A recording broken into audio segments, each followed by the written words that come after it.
La guerra secreta. El grupo especial de interrogatorio.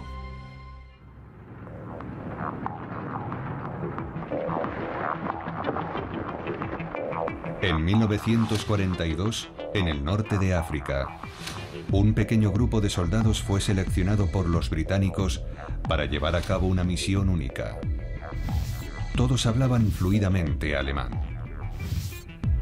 Eran hijos de judíos alemanes, víctimas del Holocausto. Y ahora podrían llevar a cabo su venganza. Se hacían llamar los Leones de Judá. Los nazis nos habían hecho mucho daño y queríamos vengarnos luchando contra ellos.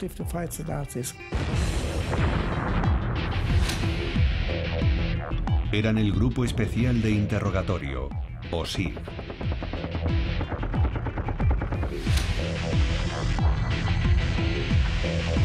Formado por menos de 40 hombres, se mantuvo operativo durante solo 6 meses de 1942. Nada une más que un objetivo común y el saber que en una situación límite tu vida depende de tus compañeros. Operaban tras las líneas enemigas y su misión era la eliminación, el sabotaje y la demolición. Cualquier cosa que perturbase y desmoralizase al ejército alemán. Su labor consistía en cruzar las líneas enemigas y tender emboscadas o patrullar el terreno. Tuvieron que afrontar enormes obstáculos.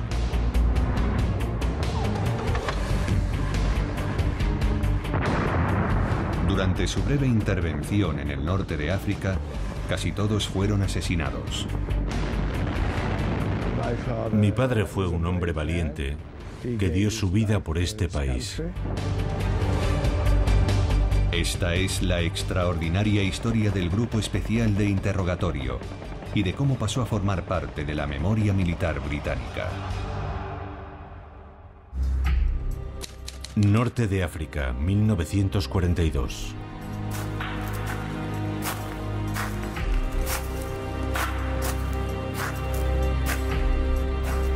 En marzo de 1942, un hombre avanzaba tambaleándose por el desierto. Vestía un uniforme del Afrika Korps del ejército alemán. Ensangrentado y muerto de sed, trataba de regresar a su base.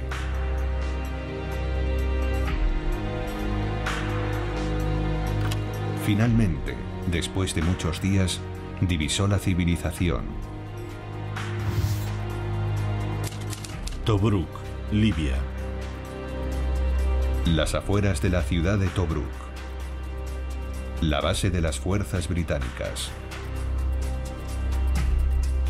En el cuartel general británico trataron sus heridas, le dieron ropa limpia y una bebida fuerte, y lo trasladaron al alto mando británico en El Cairo. Solo entonces pudo reunirse con sus oficiales al mando. El hombre no era alemán, sino el capitán Herbert Buck de la Guardia Escocesa, y tenía una extraordinaria historia que contar.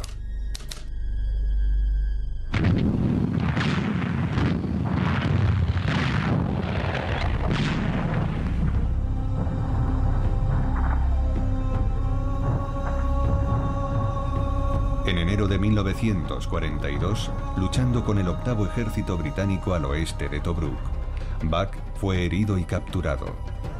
Los alemanes lo encadenaron y lo subieron a un camión, ignorando lo peligroso que era aquel soldado.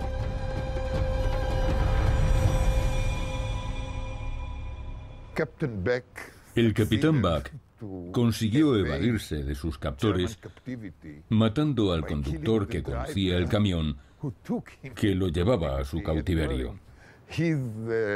Se puso su uniforme, cogió sus armas, arrojó el cuerpo desde la cabina y cruzó el desierto fingiendo ser un alemán. Buck se hizo pasar fácilmente por un soldado alemán. Vistiendo el uniforme del Afrika Korps, regresó caminando a territorio británico, cruzando sin dificultad las líneas del eje. 2 semanas después de escapar, ya estaba en manos británicas. El Cairo, Egipto. Mientras relataba su experiencia a sus superiores, una nueva idea comenzó a tomar forma. Bach parecía el hombre ideal para dirigir una nueva unidad, el Grupo Especial de Interrogatorio o SIG. Su labor sería penetrar en las líneas enemigas para crear el caos. Sus hombres deberían hablar alemán de forma fluida y estar dispuestos a operar en territorio hostil. La experiencia de Bach lo convertía en el líder perfecto para el SIG.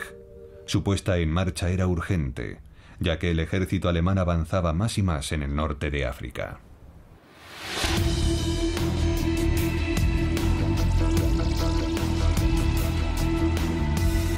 El general Erwin Rommel y su Afrika Korps habían aterrizado en Trípoli, Libia, en febrero de 1941. General Erwin Rommel, el adversario más hábil y audaz. Churchill, 1940. A pesar de su inferioridad numérica, Rommel consiguió expulsar de Libia a los británicos en solo unas semanas. Obligados a retroceder, estos comprendieron que necesitarían algo más que fuerzas convencionales para derrotar a aquel enemigo.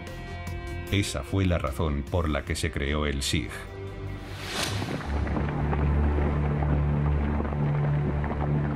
Casi todos sus hombres procederían de un cuerpo en particular. El Comando 51 del Medio Oriente, una potente unidad de 600 efectivos compuesta en su mayor parte por judíos alemanes huidos de los nazis. La mayoría de ellos tenían cuentas pendientes con los alemanes. Habían sufrido el régimen de persecuciones que los judíos alemanes llevaban padeciendo desde 1933. Tenían una motivación especial.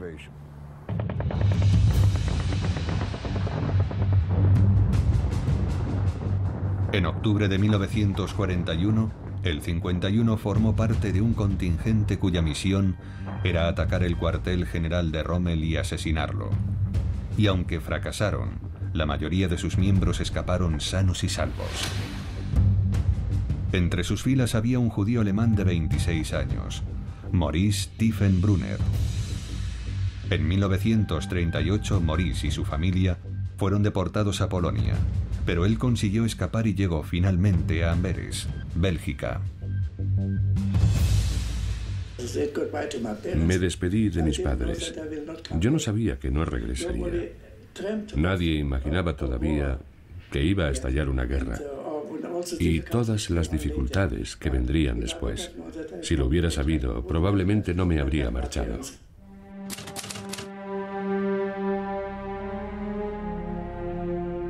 En junio de 1939, con la ayuda del movimiento clandestino judío, Tiefenbrunner y 950 refugiados judíos más embarcan en Marsella con rumbo a Palestina. Incluso en aquellos primeros días, su fortaleza de carácter se hizo evidente. El SS Parita llegó a Palestina, pero los británicos le denegaron el permiso para atracar. Tiefenbrunner tomó el control del barco y lo hizo encallar en la playa de Tel Aviv. Recluido por los británicos, fue liberado 2 semanas después al estallar la guerra y se le concedió la ciudad palestina. Norte de África, octubre de 1941.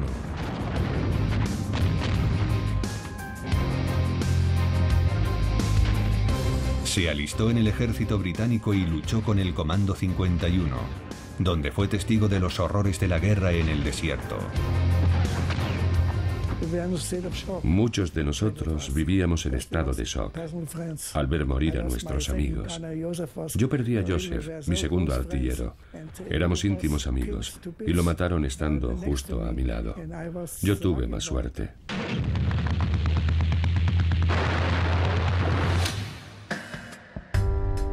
El 17 de marzo de 1942, mientras Tiefenbrunner y sus compañeros descansaban en un campamento cerca del canal de Suez, apareció un desconocido. Era el capitán Herbert Bach. Una críptica anotación escrita en el diario del 51 por el oficial al mando dice: el capitán Buck selecciona alemanes. El capitán Buck era alguien en quien podías confiar.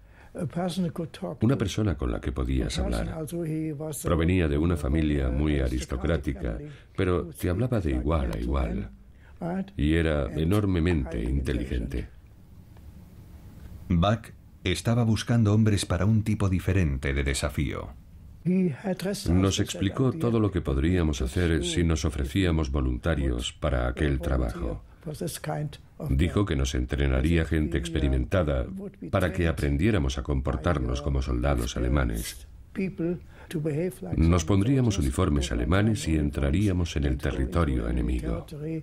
Y allí haríamos trabajos de inteligencia y sabotaje. Buck reclutó a casi 30 hombres para el SIG, incluido Tiefenbrunner. Ofrecerme como voluntario significaba estar un paso más cerca de mi objetivo, que era hacer el máximo daño posible a los nazis. Tal vez incluso podría ayudar a mis padres, ya que ignoraba en qué condiciones se encontraban. Así que 28 hombres nos ofrecimos como voluntarios y dijimos que estábamos dispuestos a ir y correr el riesgo.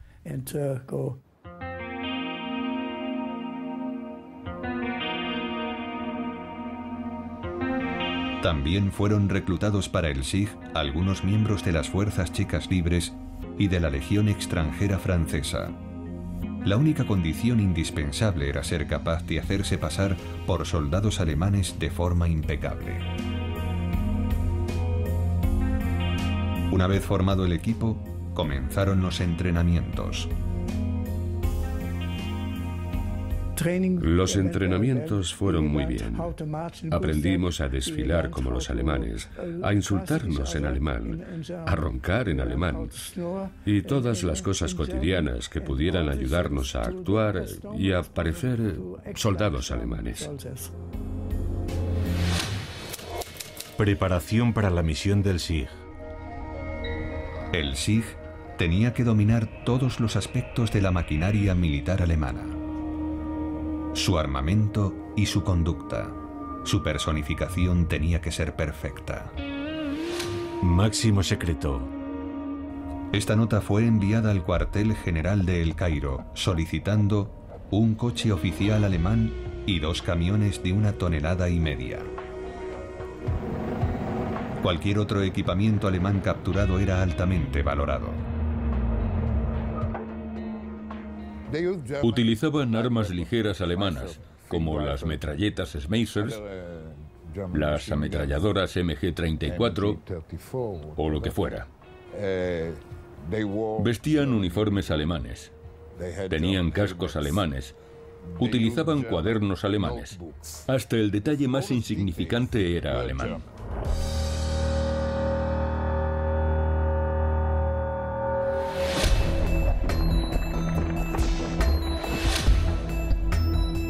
Corriendo un gran riesgo, Buck reclutó a 2 prisioneros alemanes para que ayudasen en el entrenamiento. Aquello fue idea suya. El trabajo de los prisioneros de guerra alemanes era enseñar el lenguaje habitual utilizado por los militares alemanes. Las órdenes, los hábitos, las costumbres y el día a día del ejército alemán. Campo alemán de prisioneros de guerra.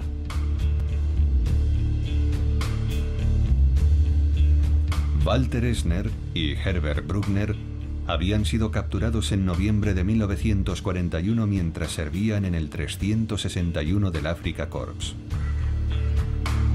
Afirmaron ser antinazis y se mostraron dispuestos a enseñar al SIG todo lo que sabían sobre el Afrika Korps. Pero Buck tuvo que pedir permiso antes de reclutarlos. Máximo secreto, grupo del capitán Buck. Al exponer su planificación para el SIG, explicó su decisión. Es un riesgo necesario para fines de formación tener hombres que hayan estado recientemente en el ejército alemán. Pero Tiefenbrunner tenía sospechas y fue a transmitírselas a Buck. El capitán Buck me dijo: Maurice, todo está bien. Se les ha puesto a prueba. Se les ha entrevistado, se les ha interrogado y se les ha observado. Son totalmente fiables. Son auténticos idealistas que luchan contra los nazis, como tú.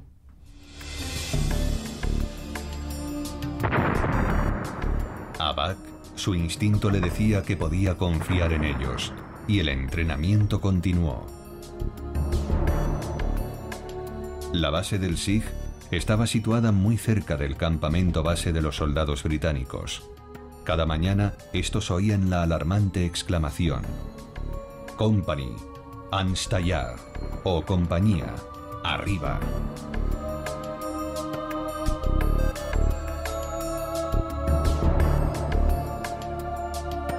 Los hombres del SIG eran interrogados con frecuencia y repentinamente sobre su identidad alemana.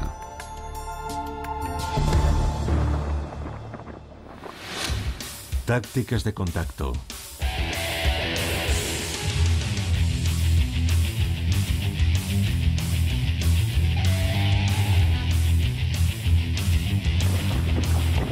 El duro entrenamiento los convirtió en expertos en explosivos, en la travesía en el desierto y en el combate cuerpo a cuerpo. También en hábiles mecánicos y conductores de vehículos alemanes. Pero ninguno conocía cuál era la misión para la que se entrenaban.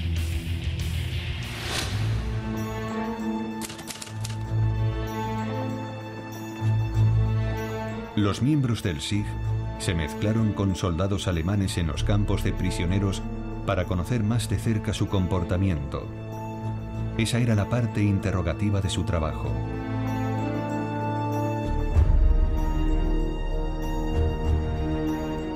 Solo ese conocimiento les permitiría acometer misiones de exploración tras las líneas enemigas.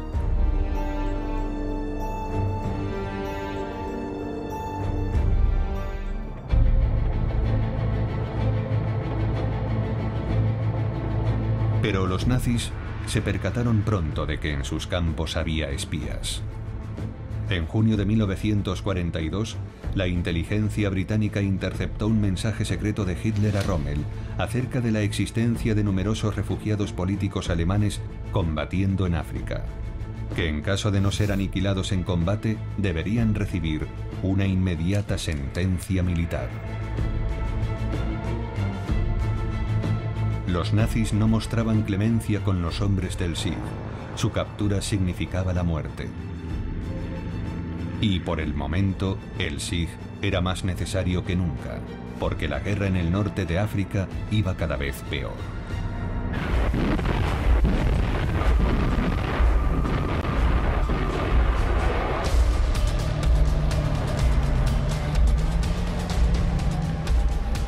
En junio de 1942, Rommel inició un nuevo ataque masivo. El Afrika Korps cruzó la frontera egipcia e hizo retroceder más y más al octavo ejército británico. Rommel se encontraba a 150 kilómetros del Canal de Suez. Si este caía, la Marina Real en el Mediterráneo estaría amenazada. Era el momento de la verdad para el SIG, y su primera misión no podía ser más peligrosa.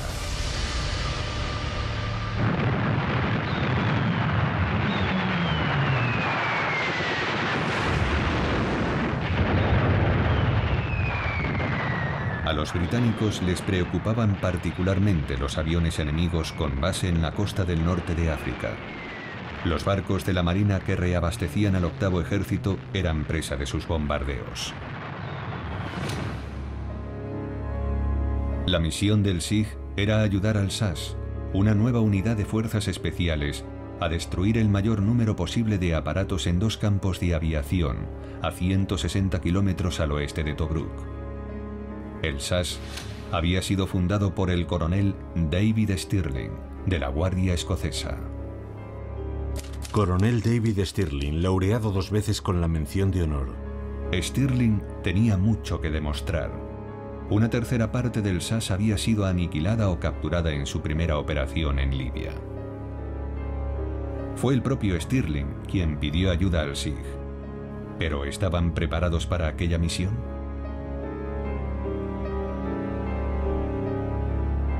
Aunque ansiaba luchar contra los nazis, Tiefenbrunner seguía teniendo serias dudas sobre los dos alemanes que entrenaban al Sieg.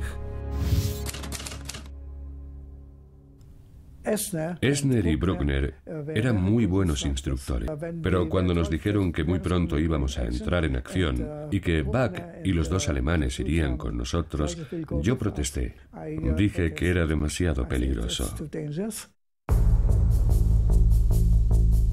Sus preocupaciones fueron ignoradas. Él y sus compañeros viajaron hasta el inmenso oasis de Siwa, en Egipto, acompañados por Esner y Bruckner. Oasis de Siwa, 50 kilómetros al este de la Libia.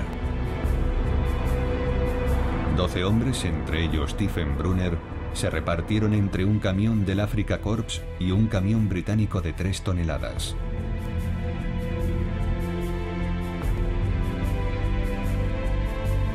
...14 hombres de un escuadrón francés libre subieron también a la parte trasera de los camiones. Ellos fingirían ser prisioneros de guerra capturados, y los del Sieg, sus guardias alemanes.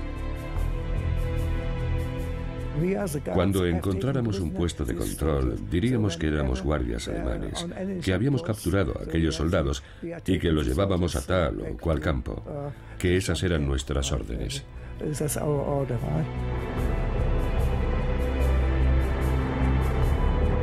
El 8 de junio de 1942, el Sieg partió de Siwa, escoltado por el SAS.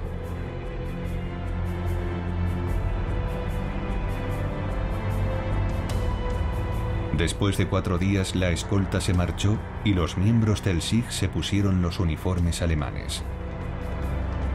Ahora estaban solos. El prisionero alemán, Bruckner, conducía uno de los camiones, con 9 soldados franceses en la plataforma. En el otro camión viajaban algunos soldados franceses más y el resto del grupo. El conductor era el capitán Bach y Esner iba con él.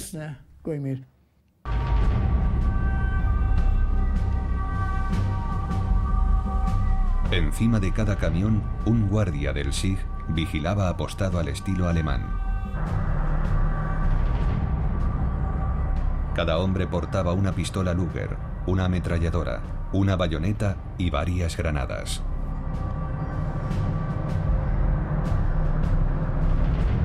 Los franceses vestían de color caqui, con gorras azules e iban armados con una pistola. Y ocultas en cada camión había 2 ametralladoras. El convoy se topó enseguida con varios controles alemanes e italianos. Pero su personificación era convincente, y fueron saludados e incluso prevenidos sobre la presencia de comandos británicos. Pasaron la noche a pocos kilómetros de sus objetivos, los 2 campos de aviación. 13 de junio de 1942. Al día siguiente, llevaron a cabo su primer reconocimiento. Esner y Bruckner fueron enviados a un puesto alemán y regresaron con la contraseña de entrada a los campos de aviación. La incursión ya podía comenzar.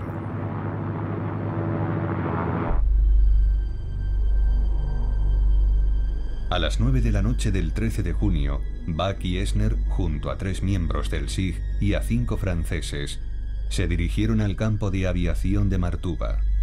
El oficial al mando francés, el alemán Bruckner, 9 franceses y el resto del Sieg se encaminaron al de Derna.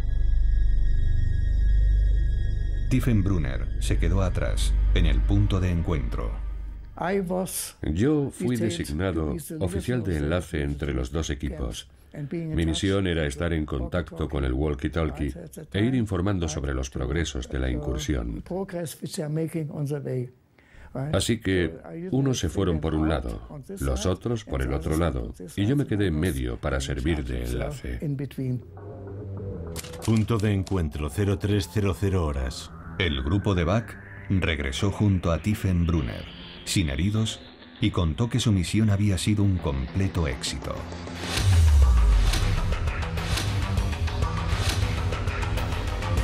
27 aviones alemanes habían sido destruidos en el campo de aviación de Martuba. Pero ¿qué ocurrió con el otro grupo? Tiefenbrunner escuchó voces confusas en la oscuridad. Oí un ruido y gritos. Y entonces vi al oficial francés Libre, que estaba al mando de aquel grupo, un teniente. Se acercó a mí, acompañado por otro soldado francés. ¿Qué ha ocurrido?, le pregunté. Él estaba completamente sin aliento y tuve que darle tiempo para que pudiera hablar conmigo.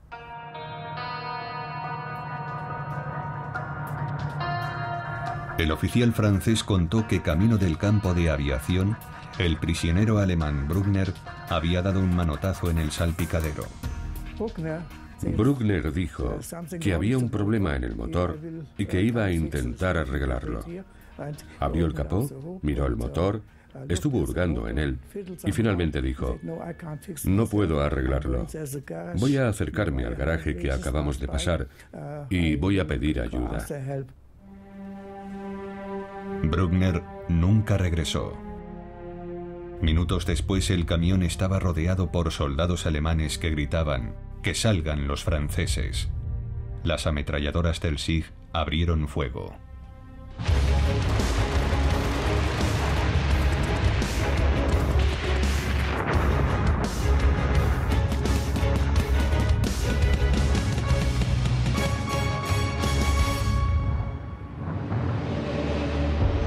En la dura refriega cayeron muchos alemanes, pero no sin antes haber acabado con los 3 hombres del SIG y los 7 soldados franceses. Conmocionados, Bach y Tiefenbrunner reunieron a su equipo e iniciaron el regreso a la base. Era evidente que Bruckner había traicionado al SIG. El capitán Bach estaba destrozado y muy preocupado por el otro alemán, Esner. Estaba avergonzado, muy avergonzado. Le dije: yo me haré cargo a partir de aquí. Debemos volver e intentar llegar a nuestro campamento. Pero yo me sentaré al lado de Esner. Desde ese mismo instante lo consideré un enemigo. Lo demás ya no importaba. Le dije: si te mueves, eres hombre muerto. Tiefenbrunner vigiló a Esner durante la semana que duró el regreso a la base. Cuando llegamos al campamento les dije: hay que llevar a este hombre al cuartel general británico, pero es muy peligroso. Si hace un movimiento en falso, disparadle. No corráis ningún riesgo. A la menor ocasión intentará dispararos o escapar. ¿Era Esner también un agente doble? Nadie lo supo nunca. El alemán cayó abatido cuando intentaba huir. Unas semanas después, la historia se aclaró definitivamente. 2 pilotos de la Luftwaffe, capturados en julio de 1942, revelaron que los alemanes conocían la llegada del SIG 2 semanas antes de la incursión. Se rumoreaba también que Bruckner había volado a Berlín para ser condecorado con la Cruz de Hierro. Su verdadero nombre, en realidad, era Brockmann.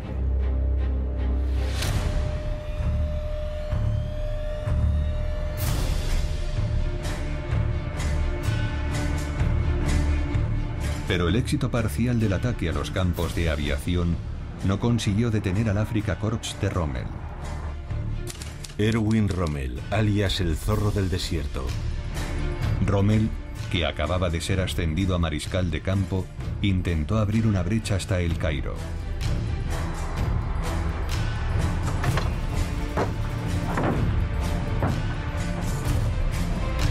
Si El Cairo caía, solo sería cuestión de tiempo que el ejército alemán alcanzara el canal de Suez y controlara el tráfico del Mediterráneo. La derrota británica parecía inevitable. Pero el teniente general Bernard Montgomery tenía otros planes. Monty, si no podemos permanecer aquí vivos, lo haremos muertos. ¡Fuego!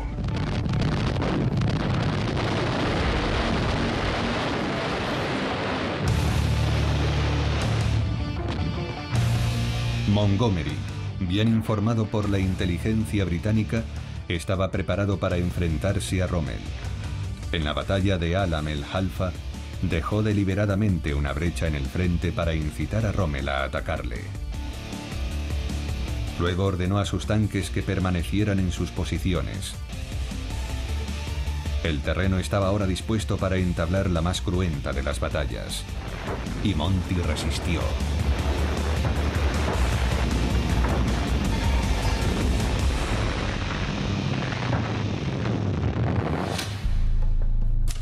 El Cairo. Mientras tanto, el alto mando en El Cairo convocó una vez más al capitán Herbert Buck y le transmitió las órdenes para la siguiente misión del SIG. Era incluso más arriesgada que la primera. A primeros de septiembre de 1942, los comandos del SIG fueron enviados a Kufra, una nueva base en el interior del Sáhara. Kufra, Libia. La base de Kufra albergaba otra fuerza especial, el Grupo de Largo Alcance del Desierto, o LRDG.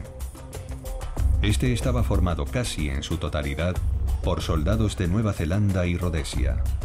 Muchos de sus integrantes servirían más tarde en el SAS. Eran expertos en navegación por el desierto y en labores de reconocimiento e inteligencia. Durante su estancia en Kufra, el SIG pudo disfrutar del lago de agua salada y de la piscina de agua dulce construida por los hombres del LRDG. Estos contemplaban atónitos a los del SIG, ataviados con uniformes germanos y dando órdenes en alemán.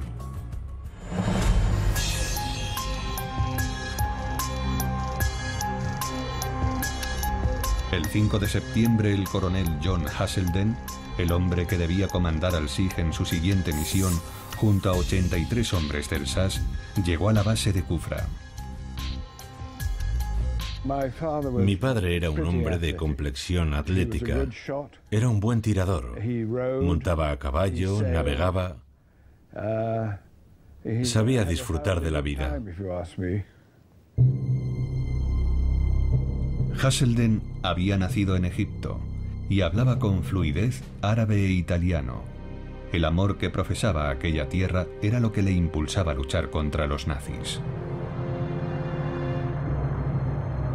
Su misión era comandar a los hombres del SIG en una peligrosa incursión a Tobruk, que recibió el nombre de Operación Agreement u Operación Acuerdo. La idea del ataque partió de mi padre, pero su plan original era realizar la incursión con un puñado de soldados solamente, digamos unos 20 hombres, no más. Pero finalmente no fue así. Los que planearon el ataque pensaron que sería una idea genial aplastar totalmente Tobruk, y acabó siendo un ataque de enormes proporciones. Tobruk era el puerto marítimo más importante de Libia y la principal vía de aprovisionamiento del ejército de Rommel. El Afrika Korps lo había capturado el 21 de junio de 1942. El ejército alemán conquista Tobruk. En septiembre, Tobruk y su litoral estaban fuertemente fortificados. Rommel contaba con 50.000 hombres y más de 400 tanques, y con defensas antiaéreas y antibuques a lo largo de la costa. Los británicos sabían que la destrucción de Tobruk estrangularía al ejército de Rommel. La Operación Agreement iba a ser un ataque en 3 frentes.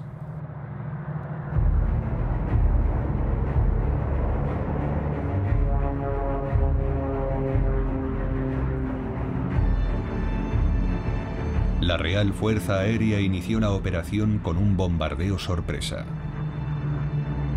Un equipo combinado del SAS y el SIG, cuyo nombre en clave era Fuerza B, debía destruir las defensas costeras situadas al este de Tobruk.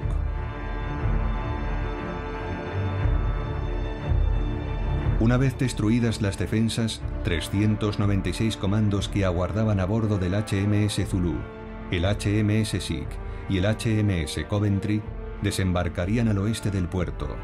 Su nombre en clave era Fuerza C.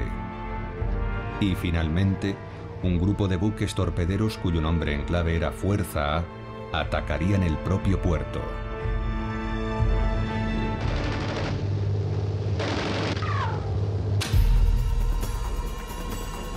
El Sikh debía interpretar el mismo papel que en las incursiones a los campos de aviación libios. Sus hombres irían disfrazados de alemanes, pero esta vez escoltando a supuestos prisioneros británicos, los agentes del SAS. Vestían uniformes alemanes, hablaban en alemán y portaban armas alemanas, cartillas, insignias, cigarrillos, chocolates y hasta cartas de amor de esposas alemanas ficticias. Un nuevo oficial del SAS se unió a la misión. El teniente David Russell abordó a Buck y le ofreció sus servicios como voluntario. Buck oyó decir que David Russell hablaba con fluidez 6 lenguas y que dominaba el alemán como si fuera nativo, así que se puso en contacto con él. Russell conocía el peligro al que se enfrentaba. Era una operación de muy alto riesgo. Creo que todos ellos tenían la intención de salir con vida, pero eran conscientes del enorme riesgo que corrían. El 5 de septiembre el capitán Buck, David Russell y 6 hombres del Sikh salieron de Kufra para cubrir los 1.300 kilómetros que les separaban de Tobruk. Viajaban en camiones alemanes que habían pintado con plantillas sustraídas al Afrika Korps.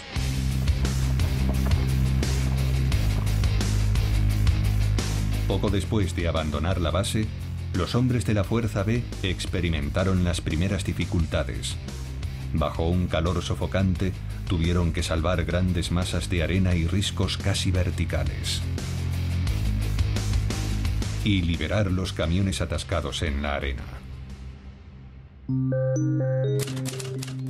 El 10 de septiembre la Fuerza B llegó a Hatiet Etla, una depresión en el desierto, donde pudieron descansar sin miedo a ser descubiertos.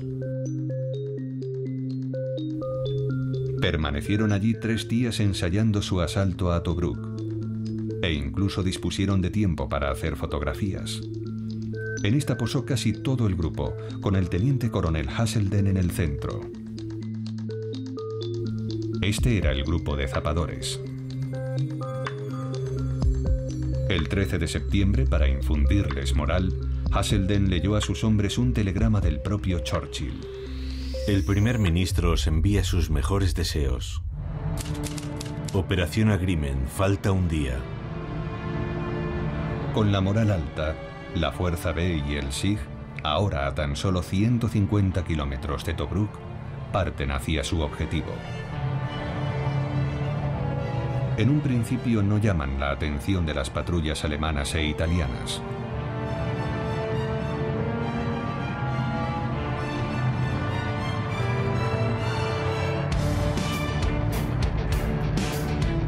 A 6 kilómetros de Tobruk dejaron uno de los camiones, deliberadamente inutilizado para usarlo en la huida. Cada uno de los 3 camiones restantes transportaba 30 supuestos prisioneros del SAS, custodiados por los hombres del Sikh. Pero al caer la noche, se enfrentaron a su primera prueba.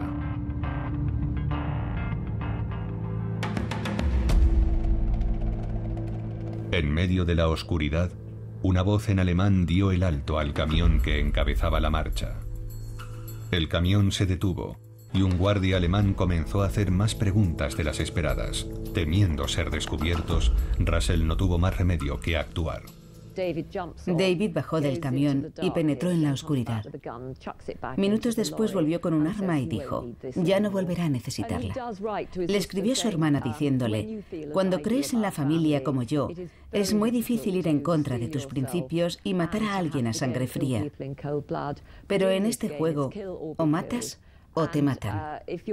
Y cuando te enfrentas a tu enemigo, haces lo que tengas que hacer para salvar tu vida y la de tus compañeros.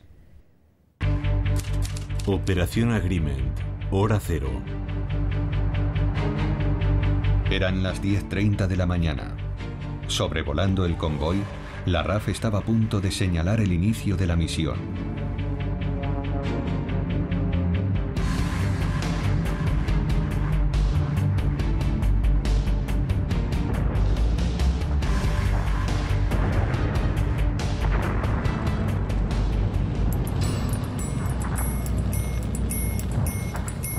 Haselden, Buck, Russell y la Fuerza B llegaron a una pequeña casa desde la que se dominaba Tobruk. Atacando por sorpresa, eliminaron al pelotón italiano que se encontraba en su interior. Desde allí, podían organizar ataques contra los emplazamientos de las baterías costeras.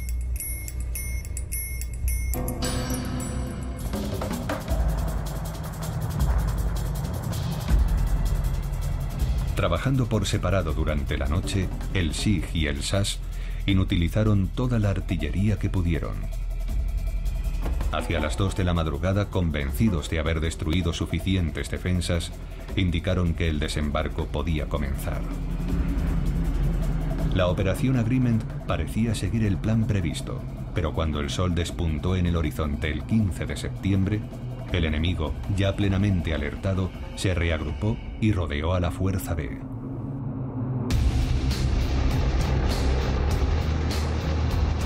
Conscientes del ataque, los alemanes enviaron multitud de refuerzos. Aislados y superados en número, la Fuerza B, el SAS y el SIG eran ahora un blanco fácil. Sin embargo, continuaron con su misión, avanzando tierra adentro y tomando el control de las posiciones antiaéreas. Pero pronto se vieron en graves dificultades. Comenzaron a verse acosados por las tropas italianas y alemanas. Poco tiempo después eran una pequeña fuerza dividida en dos. Y el emplazamiento donde estaba mi padre acabó sitiado.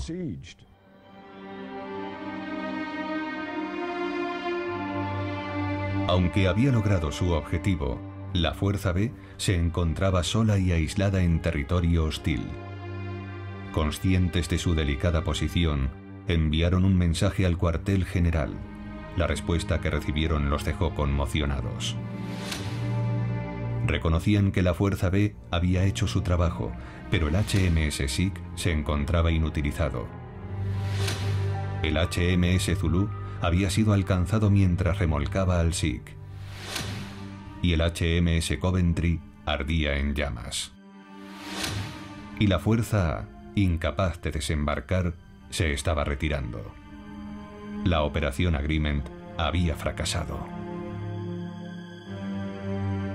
El teniente coronel Haselden sabía que apenas les quedaba tiempo.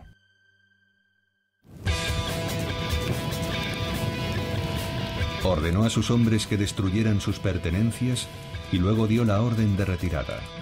El SIG recuperó el camión dispuesto para la huida.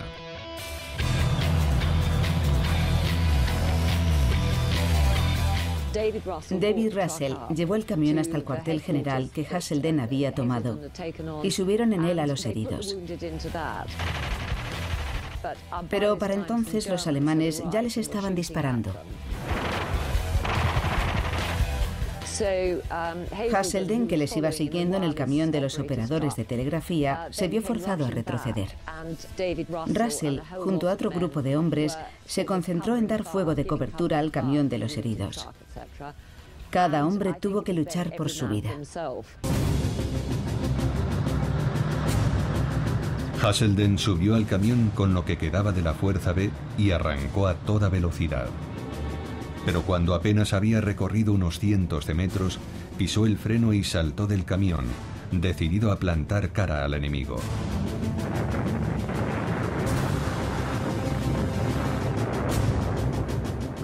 Mi padre decidió que tenía que intentar repeler al enemigo, y él solo cargó contra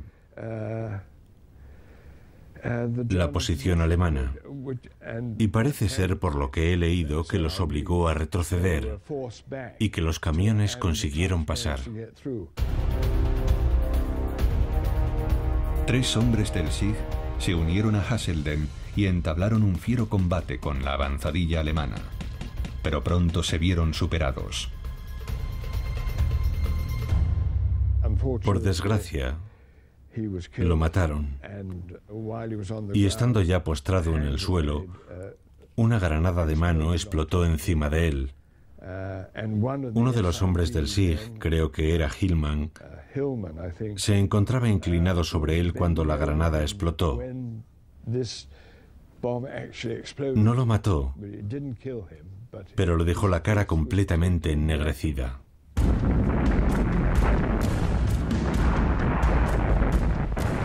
Sin embargo, gracias a Haselden, el SIG consiguió escapar. Mi padre era un hombre valiente. Dio la vida por su país. Supongo que en ningún momento pensó que iba a morir. No creo que nadie entre en combate pensando que van a matarle, porque si no, no podría seguir adelante.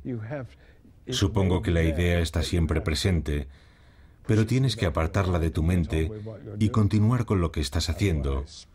De lo contrario, estás derrotado de antemano.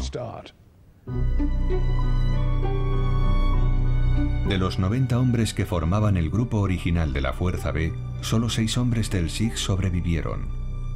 Juntos cruzaron el desierto en busca de las fuerzas aliadas. Después de varias escaramuzas con el enemigo, desnutrido y deshidratado, el grupo del capitán Buck y David Russell alcanzó las líneas aliadas 2 meses más tarde, el 18 de noviembre de 1942. El asalto a Tobruk fue un desastre sin paliativos. De una fuerza de combate de cerca de 1 millar de soldados, los aliados perdieron 746 hombres. Los HMS Coventry, Sieg y Zulu y otros muchos barcos anfibios. Las tropas alemanas e italianas solo sufrieron 16 bajas. Creo que existe la opinión generalizada, después de leer bastante sobre el tema, de que esta misión, que acabó en desastre, nunca debió haberse permitido. El fracaso de Tobruk marcó el final del SIG y sus supervivientes fueron transferidos a otras unidades. Muchos de ellos se distinguirían en futuras batallas. A David Russell le asignaron el mando de la patrulla de vigilancia del LRDG. Creo que todo el mundo pensó que había hecho un gran trabajo, considerando las circunstancias. David Russell ingresó más tarde en la inteligencia británica, pero fue asesinado en Rumanía en 1943. En las cartas que escribió a su familia, dejó patente el afecto que sentía por sus camaradas del SIG. Todos admiramos a la gente que conocemos íntimamente y con la que actuamos como una sola persona. Y ese era el sentimiento que había entre David y los hombres del SAS. El capitán Herbert Buck murió en un accidente aéreo en 1946 mientras servía en el SAS. Maurice Tiefenbrunner ingresó también en el SAS y se convirtió en el intérprete de David Stirling. Maurice es el único miembro original del SIG que continúa vivo. El SIG cumplió la misión que le fue encomendada y creo que hizo algo más que eso. Pienso que cumplimos con nuestro deber, con un deber que un ejército regular no hubiese podido llevar a cabo. Atacábamos por sorpresa, llevábamos a cabo acciones que cogían completamente desprevenido al enemigo. Tobruk está profundamente grabado entre las grandes campañas militares. Tobruk, que defendimos arduamente durante 9 meses y que había cambiado de manos en 2 ocasiones, era nuestro una vez más. El día 13 de noviembre.